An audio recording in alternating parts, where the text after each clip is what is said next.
Ici la police, je vous écoute? Oui, ici le Marina Village de Fort Myers Beach. Il y a un cadavre dans l'un des appartements. C'est le genre d'homicide qu'on ne voit que très rarement. Quand j'ai appris que ma nièce avait été tuée, j'ai fondu en larmes et j'ai hurlé parce que je l'aimais de tout mon cœur. J'ai une suspecte en fuite qui a déjà commis 2 meurtres. Va-t-elle tuer à nouveau? Est-ce une tueuse en série?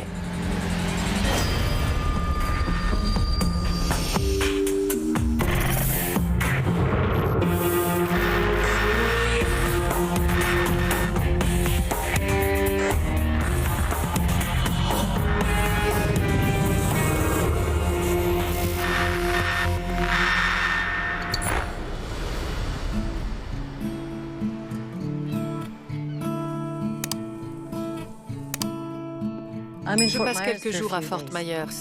Oui. Pamela Hutchinson, 59 ans, a pris un appartement au Marina Village Resort pour venir épauler une amie en deuil. Le mari d'une amie est décédé la semaine dernière. Pam est venue assister aux obsèques. Je lui ai promis de venir l'aider à disperser les cendres. Pam était une amie fidèle. Elle était très appréciée. C'était une femme magnifique avec un grand cœur. Elle était généreuse, gentille et très indépendante. Fraîchement divorcée après 20 ans de mariage, Pam commence une nouvelle vie dans le sud de la Floride.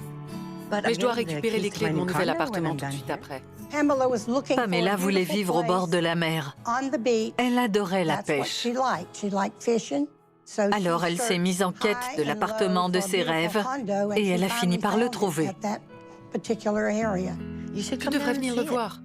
Elle m'a appelé pour nous proposer, avec ma sœur, de venir voir son nouvel appartement une fois qu'elle aurait emménagé, d'ici 2 semaines. On était très proches, j'avais hâte d'y aller. Tu vas adorer cet endroit. Elle était tellement heureuse. On est resté 1h30 au téléphone, c'était formidable.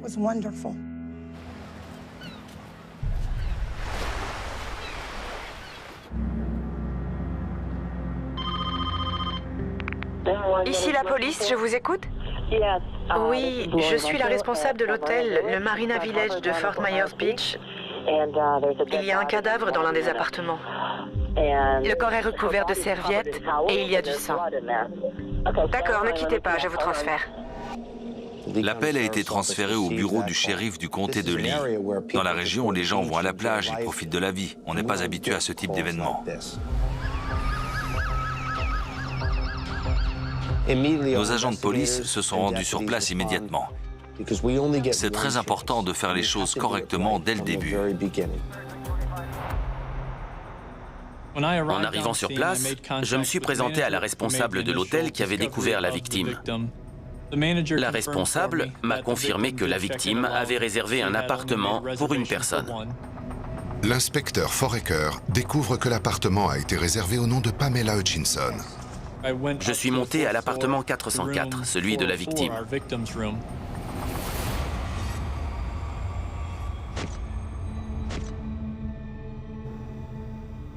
Je me suis approché, je suis entré et j'ai observé la scène du crime.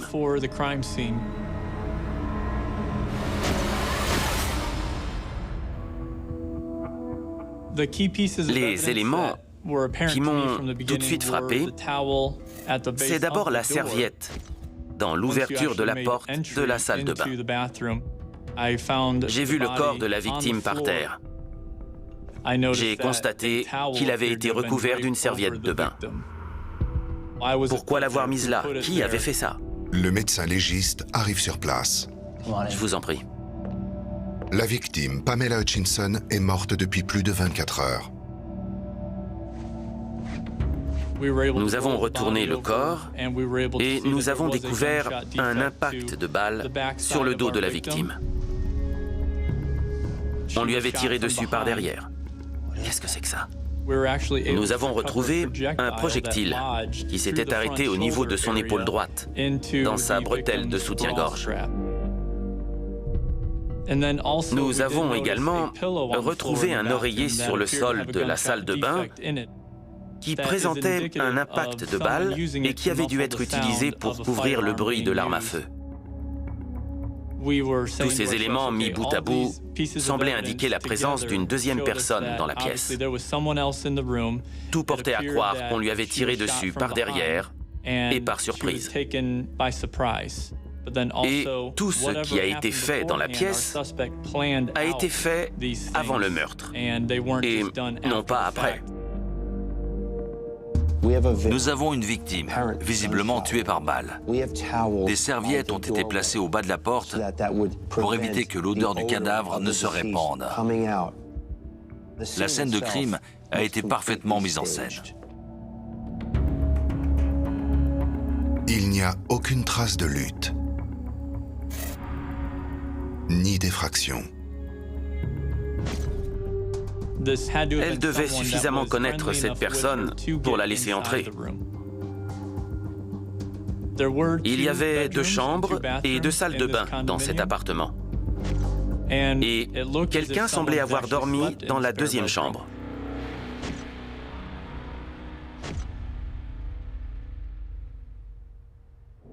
Nous étions à la recherche d'éléments pour confirmer son identité. Et en regardant dans son sac, nous avons constaté que plusieurs de ses papiers avaient disparu. Aucun papier d'identité. La personne qui était venue dans l'appartement avait dû les emporter. À l'intérieur du sac, regarde, il y avait un reçu du Smoking Oyster Brewery, un restaurant situé juste à côté du complexe hôtelier. Elle y avait dîné récemment. Va voir sur place si tu trouves quelque chose.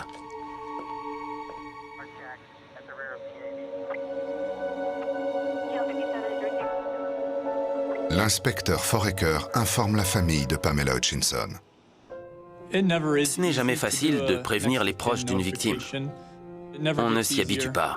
C'est l'un des pires aspects de notre métier.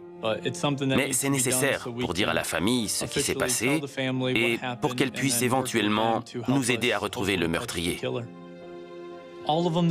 Tous les proches à qui j'ai parlé étaient bouleversés. C'est dramatique ce qui leur est arrivé. C'est terrible de recevoir ce genre d'appel. La première personne que l'inspecteur Foraker avertit est l'ex-mari de Pamela Hutchinson. Lorsque j'ai parlé à son ex-mari, il m'a expliqué que la victime s'était installée en Floride 2 ans auparavant, qu'ils étaient divorcés et que lui habitait en Virginie. Ils étaient restés amis, ils se parlaient régulièrement, mais... Merci. Il n'était pas dans la région. Il a fourni un alibi. L'ex-mari de Pamela appelle alors Mona.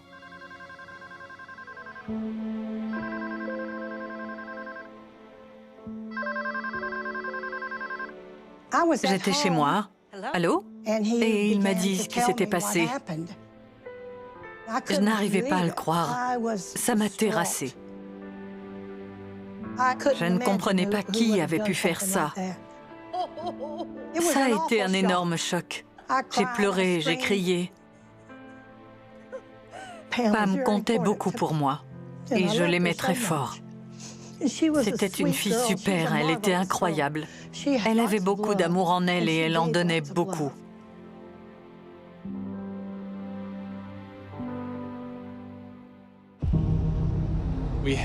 On avait un tueur en fuite, un tueur qui était peut-être encore dans les environs et qui allait peut-être recommencer. Il était urgent de mettre la main sur le coupable et de le faire juger. Les enquêteurs inspectent le quartier à la recherche de caméras de surveillance. Nous avions trouvé un reçu du Smoking Oyster. Alors nous avons commencé par là. Bonsoir, je suis l'inspecteur Roton. J'ai vu que vous aviez des caméras de surveillance et j'aimerais voir les images. L'inspecteur Roton visionne les images du 5 avril, la dernière fois que Pamela a dîné au restaurant.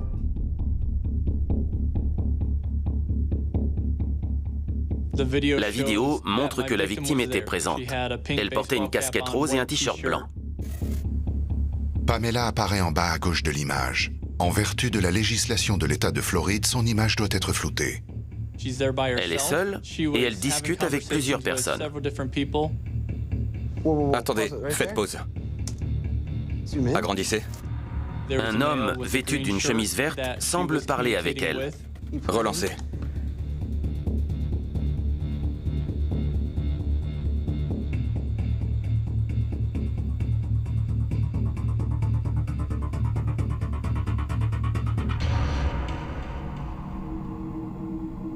Zoomez.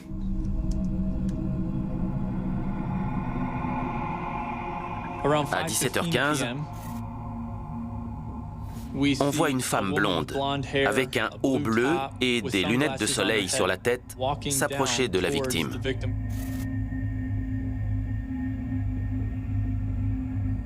Ils ont l'air de discuter tous ensemble et de passer un bon moment.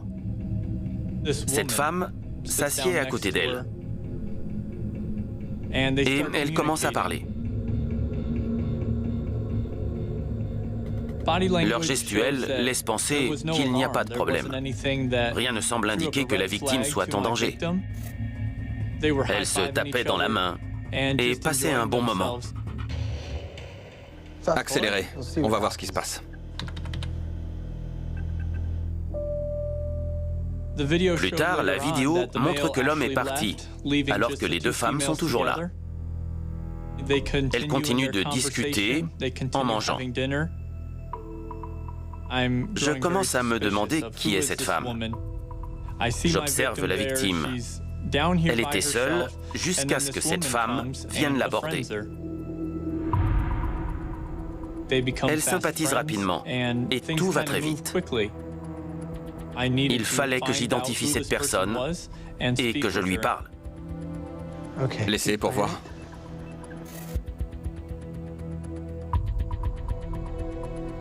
À 19h42, elles ont fini de manger et de boire.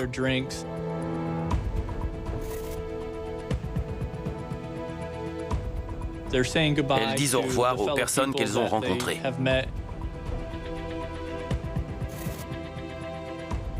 Et on les voit quitter le restaurant ensemble. Merci beaucoup. La première fois qu'on a regardé la vidéo de cette femme inconnue sortant avec la victime, j'ai tout de suite compris que cette personne serait déterminante dans notre enquête.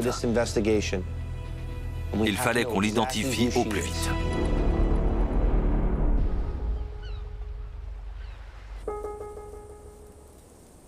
Au cours de notre enquête, je me suis entretenu plusieurs fois avec la responsable du complexe hôtelier. Je peux voir sa réservation ? J'ai vu la date de son arrivée et j'ai appris qu'elle conduisait une Acura blanche.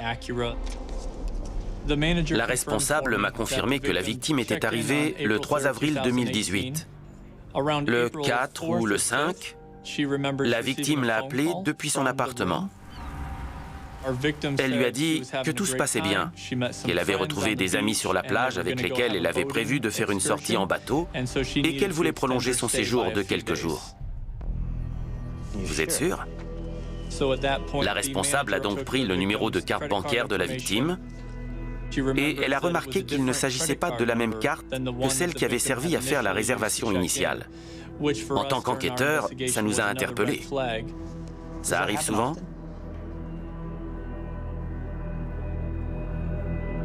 Les enquêteurs soupçonnent que ce ne soit pas Pamela qui est appelée pour prolonger son séjour, mais quelqu'un qui se serait fait passer pour elle. Il y a plusieurs caméras de surveillance dans tout le complexe hôtelier. Il y en a une à chaque étage de l'immeuble. Quand j'ai vu ces caméras, j'ai su qu'on tenait quelque chose. J'allais pouvoir visionner les moments qui m'intéressaient de façon chronologique.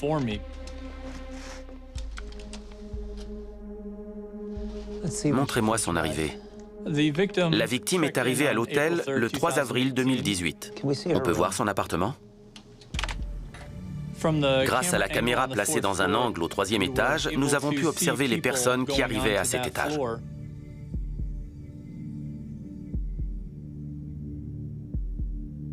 C'est elle? Vous pouvez revenir en arrière?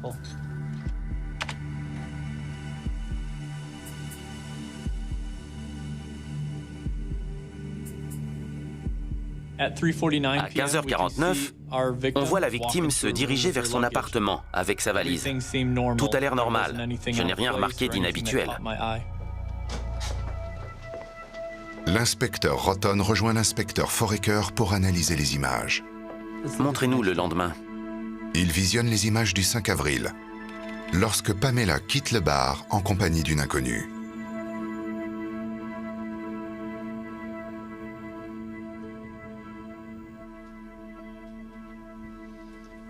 On dirait la même femme qu'au bar. Tu es sûr? Vous pouvez remettre ce passage?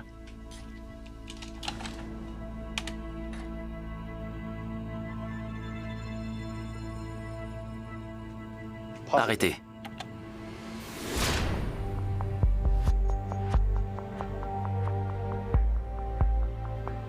Les cheveux, la taille, la corpulence, les vêtements, je me suis dit, c'est forcément la même femme. En comparant les heures sur les deux vidéos, nous avons pu confirmer que la femme du Smoking Oyster était bien celle que l'on voit au Marina Village en compagnie de la victime. Elle quitte le bar à 19h43 et arrive à l'appartement de Pamela 3 minutes plus tard.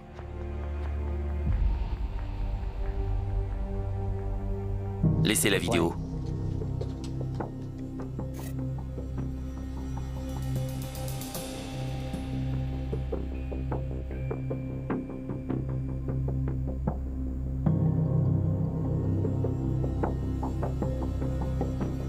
Attendez, remettez ce passage. À 20h34, le 5 avril, je vois cette femme non identifiée sur le balcon de l'hôtel. Mais elle ne va pas prendre l'ascenseur. Elle reste sur place. Qu'est-ce qu'elle fait?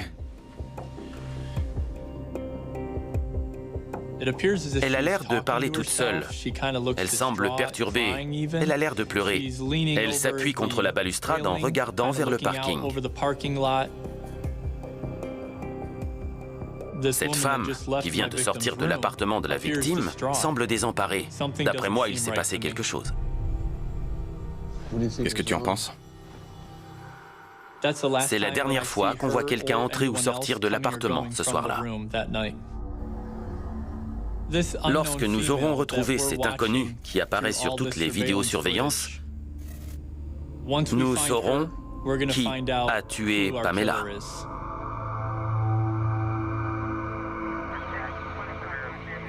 On va regarder le lendemain.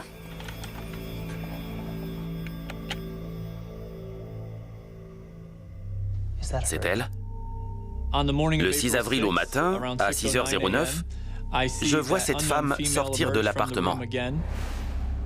Cette fois, elle porte un haut orange et elle tire une valise.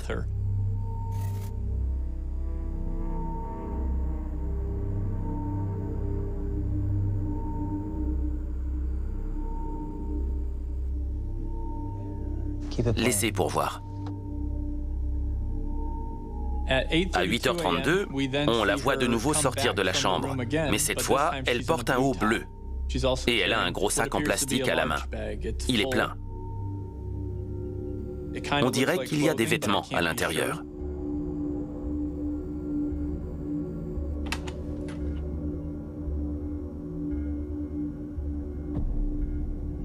Entre 9h20 et 13h30, sur les images de vidéosurveillance, on voit plusieurs fois cet inconnu faire des allers-retours dans l'appartement de la victime.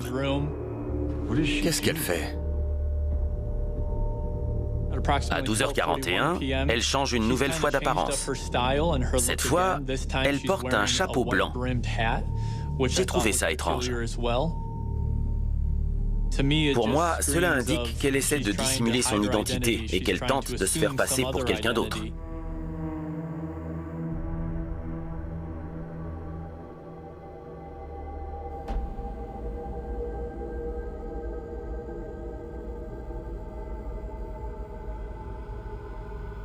À 13h51, elle continue de transporter des affaires depuis l'appartement de la victime.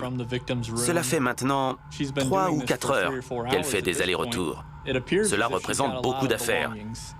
Je ne sais pas s'il s'agit des siennes ou de celles de la victime. À chaque fois que la clé magnétique est utilisée, l'information est enregistrée par le système. La porte de l'appartement a été ouverte après ça? Après le départ de l'inconnu, personne n'a déverrouillé la porte de l'appartement jusqu'à 19h38 le 9 avril, date à laquelle la responsable de l'hôtel a découvert le corps. La victime et la suspecte entrent ensemble dans l'appartement. La victime décède et la suspecte repart seule.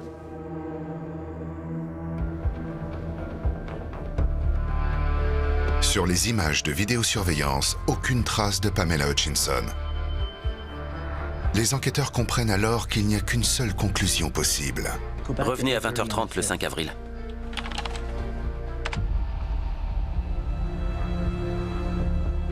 Son langage corporel sur la vidéo indique qu'il vient de se passer quelque chose.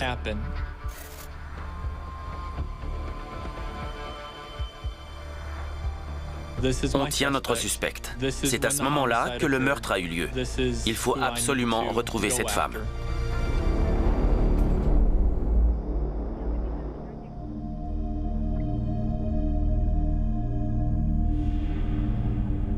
La femme de la vidéo est vite devenue la principale suspecte. Mais on a une meurtrière en fuite. Et on n'a aucune idée d'où elle peut être. Elle a pu quitter la région. Les enquêteurs se concentrent sur les images de vidéosurveillance du parking pour voir par où la suspecte est partie. Plusieurs caméras ont filmé le parking.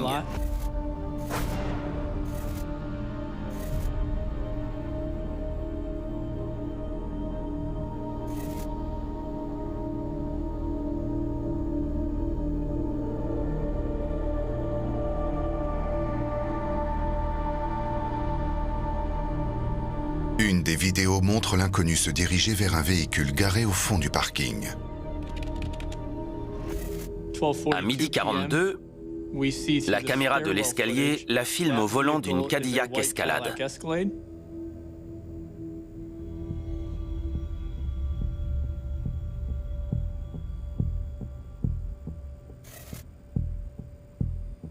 Cette voiture a été enregistrée.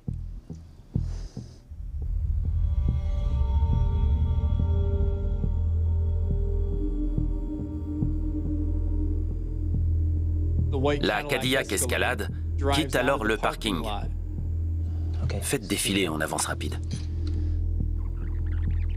On ne revoit plus ce véhicule. Alors nous nous sommes demandé ce qu'elle en avait fait et où elle était allée. Les enquêteurs visionnent les images une nouvelle fois. C'est qui? Juste là.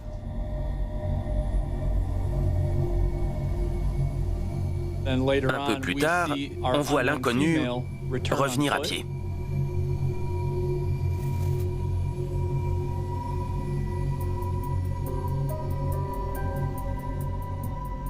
À 13h51, on la voit quitter l'appartement et rejoindre le parking où elle monte dans une Acura blanche. Arrêtez la vidéo. L'Acura blanche appartient à la victime, Pamela Hutchinson.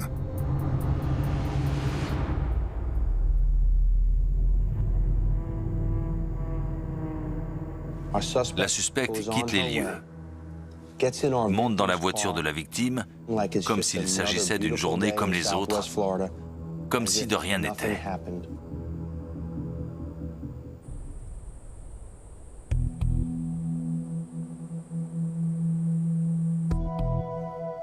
En regardant les images de vidéosurveillance, je me suis souvenu d'un incident qui avait eu lieu quelques jours auparavant. Un agent de police qui patrouillait à Fort Myers Beach avait vu passer un avis de recherche pour une Cadillac Escalade.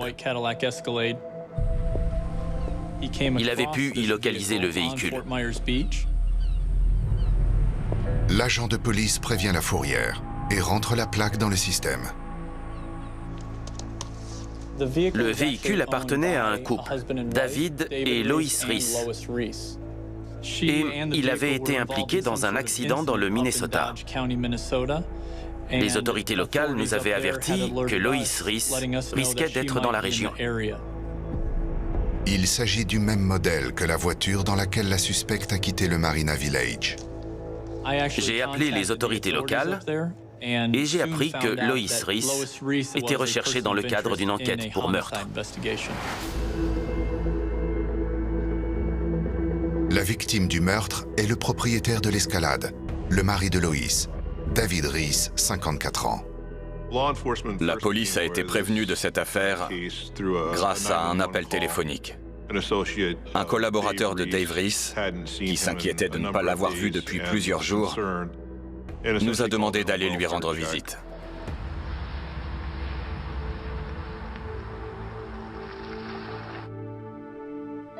Des agents se sont présentés chez lui.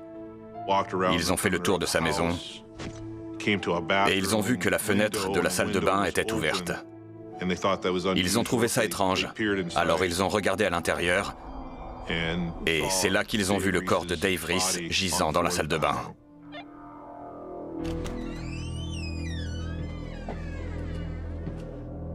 Le corps de Dave était à moitié dans le placard. Il avait les pieds qui dépassaient dans la salle de bain et il était recouvert de serviettes. Dave a reçu 2 balles provenant d'un pistolet de petit calibre. L'arme du crime n'a pas été retrouvée. C'est la thèse du meurtre qui a été retenue, et non celle du suicide. Il n'y avait aucune trace de lutte, ni autre trace d'effraction dans la maison. La femme de Dave, Lois, avec qui il était marié depuis 26 ans, avait dit à ses collègues que Dave était allé participer à un tournoi de pêche. Lois aussi avait disparu. Personne ne savait où elle était, mais des collaborateurs de Dave l'avaient aperçue au volant de la Cadillac Escalade de Dave, alors qu'il était généralement le seul à la conduire. Après le meurtre de Dave, les enquêteurs s'intéressent de près aux relations du couple et à leur vie à Blooming Prairie. Nous avons tous été extrêmement choqués lorsque nous avons appris que Dave avait été tué. J'ai rencontré Lois et Dave quand ils se sont installés en ville en 2004. C'était un couple adorable. Avec mon mari, on buvait un verre avec eux de temps en temps. Lois adorait parler de ses enfants et ses petits-enfants. Dave était quelqu'un de très jovial. Il adorait la pêche. Tout avait l'air normal. Mais en réalité, Lois souffrait d'une addiction au jeu. Et elle avait perdu des centaines de milliers de dollars au casino. Cela avait causé des problèmes entre elle et Dave, à tel point que Dave l'avait retirée de toutes les finances du couple. En ville, on commençait à raconter qu'ils se disputaient beaucoup au sujet de l'addiction au jeu de Lois. J'ai tout de suite pensé que Lois avait quelque chose à voir dans cette histoire. L'analyse de leur relevé bancaire révèle que la semaine précédant la mort de Dave, Lois avait retiré 11 000 $ du compte de son mari. Au cours de l'enquête, il est vite devenu évident que Lois était la principale suspecte dans cette affaire. En Floride, l'inspecteur Foraker a désormais un nom pour sa suspecte. Lois Reese. Lorsque j'ai appris son nom, j'ai comparé sa photo à ce que j'observais sur les vidéos et j'ai eu confirmation qu'il s'agissait bien de ma suspecte. J'avais identifié l'inconnu de la vidéo. J'ai été stupéfait d'apprendre les points communs entre le meurtre du Minnesota et celui de Floride. Ça a été un véritable choc. La position des victimes, le pistolet de petit calibre et l'utilisation des serviettes de bain, tout y est. Lois Reese avait vraisemblablement déjà commis un crime dans le Minnesota. En tant que shérif, je me suis demandé de quel type de crime il était question. Était-ce un acte isolé? Avait-on une tueuse en fuite? Allait-elle récidiver? Était-elle une tueuse en série? Les jours précédant la mort de Pamela Hutchinson, les autorités du Minnesota étaient à la recherche de Lois Reese dans le cadre de l'enquête sur le meurtre de son mari. Je vais essayer de la localiser. Les enquêteurs découvrent que Lois fréquente un casino local. Je vais prévenir la police locale. Plusieurs agents sont sollicités pour tenter de la retrouver. La police a commencé à surveiller la zone, et notamment une supérette qui s'appelle Come and Go, qui se trouve à côté d'un casino.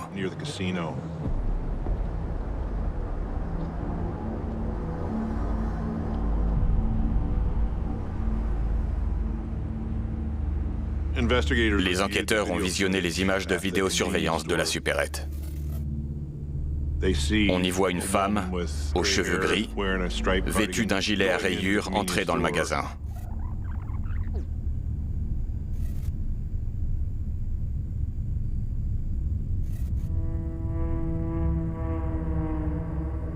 Ils ont identifié Lois comme étant la femme au comptoir de la station-service.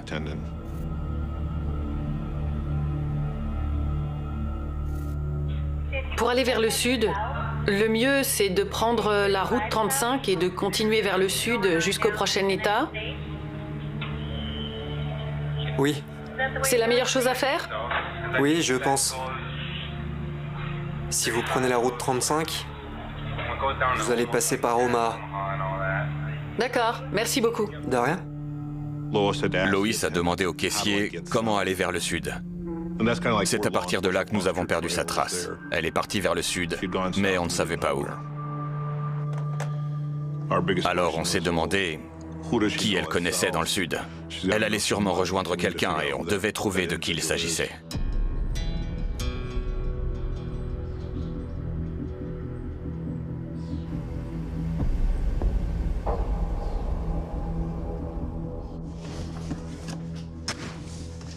J'avais prévu de ranger mon garage ce jour-là. Alors j'ai mis ma tenue de ménage et je me suis mise au travail. Vers 13h30, une Cadillac Escalade blanche s'est garée devant chez moi. J'ai vu une femme en sortir et quand elle a levé la tête, j'ai reconnu Loïs. À ce moment-là, on avait entendu dire que Loïs avait quelque chose à voir avec le meurtre de Dave.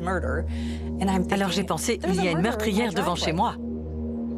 Elle m'a regardée et elle a compris que je l'avais vue. Alors elle m'a dit qu'elle s'était trompée de maison. Elle est remontée dans sa voiture et elle est partie.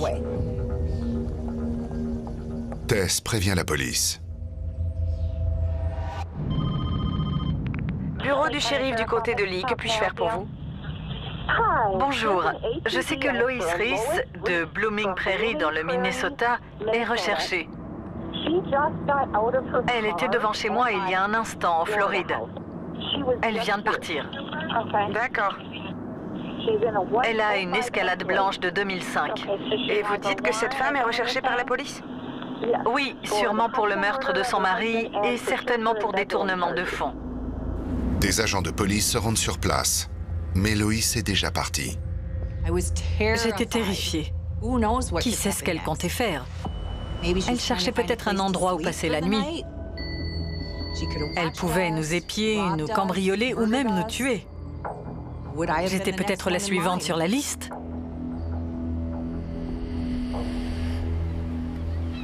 Trois jours après cet épisode, Pamela Hutchinson est assassinée dans son appartement. Je vous en prie, asseyez-vous. Merci. Pour l'inspecteur Foraker, Tess Coster est un témoin clé qui peut sans doute identifier l'inconnu de la vidéosurveillance. J'aimerais vous montrer quelques images. Oui, bien sûr.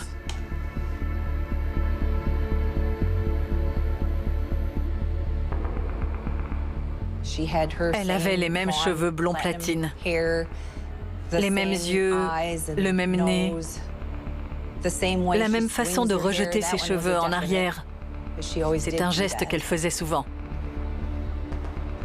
C'est Loïs. Lois Reese. J'ai formellement reconnu Loïs sur toutes les images. Tess Coster m'a confirmé que la dernière personne à avoir vu la victime vivante était Lois Reese.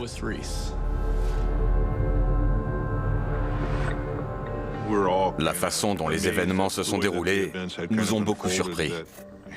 Nous avions une personne âgée, originaire du Minnesota, qui était accro au jeu, qui a traversé tous les États-Unis et qui a commis 2 meurtres.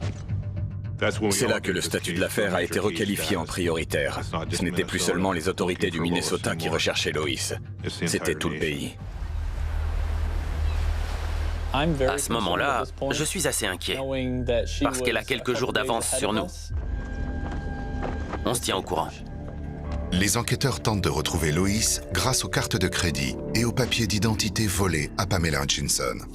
En analysant les relevés, nous avons appris que l'identité de la victime avait été utilisée pour retirer de l'argent dans une banque de Fort Myers Beach. Les enquêteurs obtiennent des captures d'écran des vidéosurveillances du jour où la carte de Pamela a été utilisée.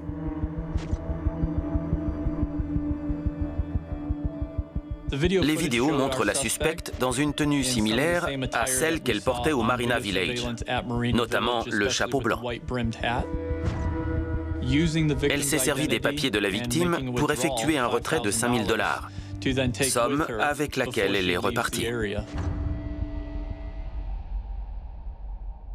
Je vais prévenir le marshal. Les enquêteurs pensent que Lois a quitté la région au volant de l'Acura de Pamela Hutchinson. Ils en informent le marshal Smith. Je vais voir si je peux localiser le véhicule. Nous disposons d'un outil qui lit les plaques d'immatriculation. Cela nous permet d'obtenir un aperçu de son itinéraire. On observe qu'elle se dirige vers le nord, grâce au lecteur de plaques d'immatriculation. On sait aussi qu'elle s'est servie de la carte de crédit au Hilton d'Ocala, en Floride.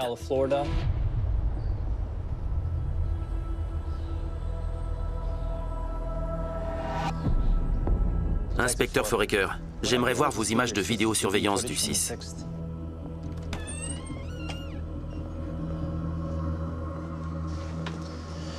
Bon, voyons ça.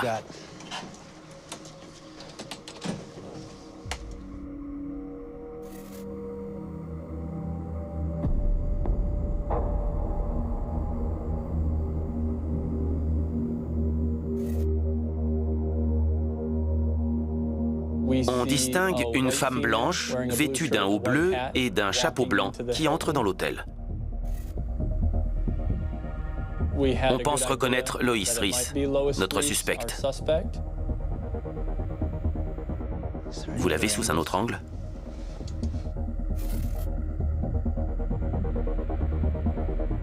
Oui, c'est elle. On a une image nette de Lois Reese qui réserve une chambre en utilisant les papiers de la victime. On peut voir son véhicule.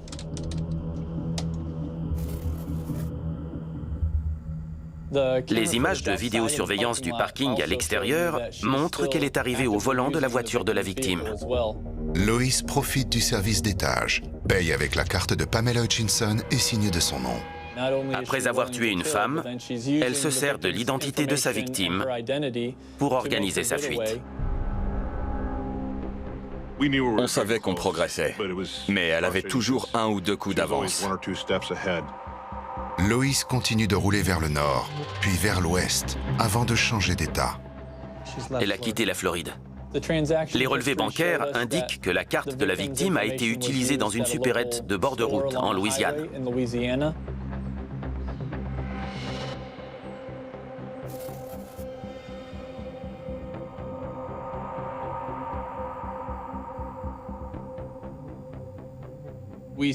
Sur les images de vidéosurveillance, on peut voir une femme blonde, vêtue d'un haut bleu et qui porte un chapeau blanc. Il s'agit clairement de Lois Reese. Elle utilise la carte de crédit de la victime et ses papiers d'identité en Louisiane.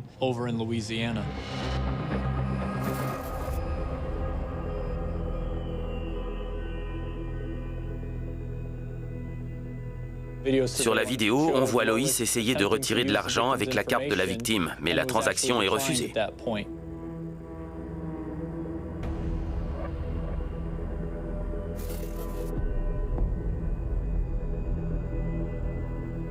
Comment va-t-elle réagir? Où va-t-elle aller? Que va-t-elle faire si elle n'a plus d'argent?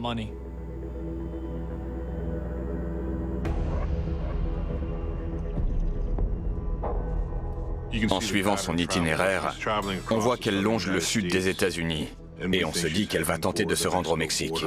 On a un problème. Quand on a appris que la suspecte était au Texas, on s'est demandé pourquoi. Pourquoi le Texas? Est-ce qu'elle essaie de quitter le pays? Elle peut essayer, mais on la retrouvera. Cette affaire a pris de l'ampleur. Je recevais des appels de partout. Les gens craignaient qu'une meurtrière soit en fuite. Les médias nous mettaient la pression. Les autorités américaines sont pleinement impliquées dans la traque de cette dangereuse fugitive. Lois Reese est considérée comme armée et dangereuse. Ne tentez pas de l'approcher si vous la reconnaissez. Dans la soirée du 20 avril, j'ai reçu un appel. Allô? C'était un marshal adjoint du bureau de Brownsville. Vous l'avez trouvé? Il venait d'apprendre que Lois Reese avait été aperçue dans un restaurant, merci, de South Padre Island, et ils allaient se rendre sur place. Les autorités locales se sont déplacées. Quelques minutes après avoir reçu l'appel, elles étaient sur les lieux. Après ce coup de téléphone, j'attendais nerveusement d'en savoir plus. Ils ont repéré Loïs au bar, en train de boire un verre avec plusieurs hommes. Ils ont évalué les risques et ils l'ont interpellé.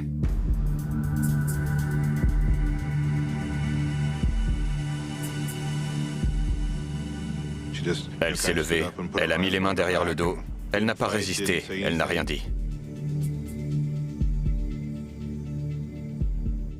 On la tenait. L'équipe qui est intervenue a décrit Loïs comme inexpressive. À croire qu'elle s'y attendait.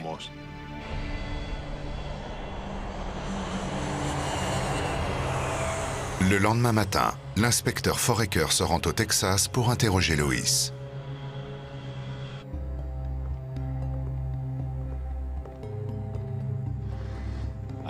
J'aurais adoré qu'elle s'asseye et qu'elle me raconte ce qui s'était passé. Mais malheureusement, elle n'a rien dit. Elle avait le regard vide. Ses yeux étaient froids, sans âme.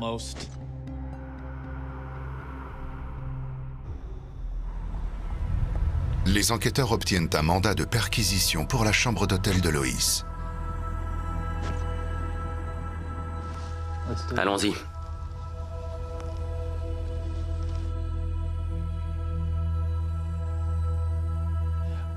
Quand on a ouvert la porte, il y avait des affaires partout.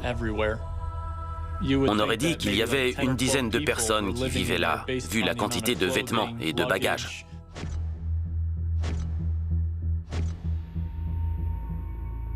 Dans la chambre d'hôtel, nous avons trouvé un pistolet de 9 mm et un autre de 22 mm. Il ne faisait aucun doute que l'un des deux était l'arme du crime, vu le calibre utilisé.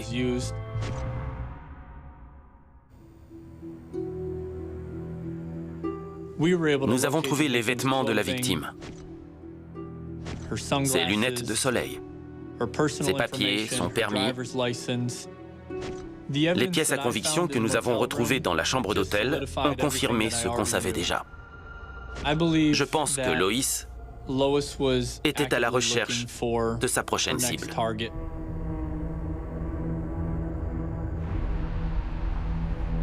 L'inspecteur Foraker interroge plusieurs personnes ayant croisé le chemin de Loïs au Texas. Une dame nous a dit qu'elle aurait peut-être pu être la prochaine victime. Elle a rencontré Loïs dans un restaurant. Elles ont sympathisé, elles se sont raconté leur vie et elle l'avait même invité chez elle à passer un moment ensemble. Elles avaient prévu de se revoir, mais Loïs a été arrêtée avant que leur rendez-vous ait lieu. Elle a fait 2 victimes, mais heureusement, nous avons pu l'arrêter avant qu'il n'y en ait d'autres.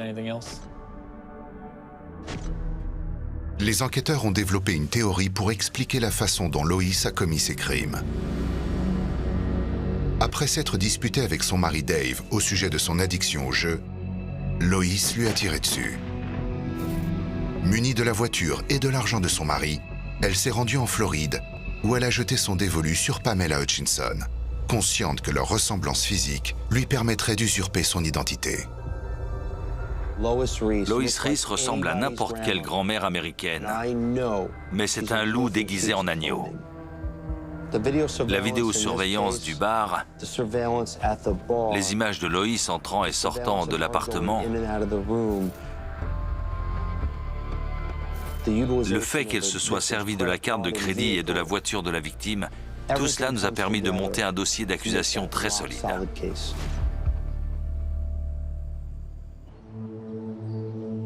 En décembre 2019, en Floride, Lois Reese est accusée du meurtre de Pamela Hutchinson.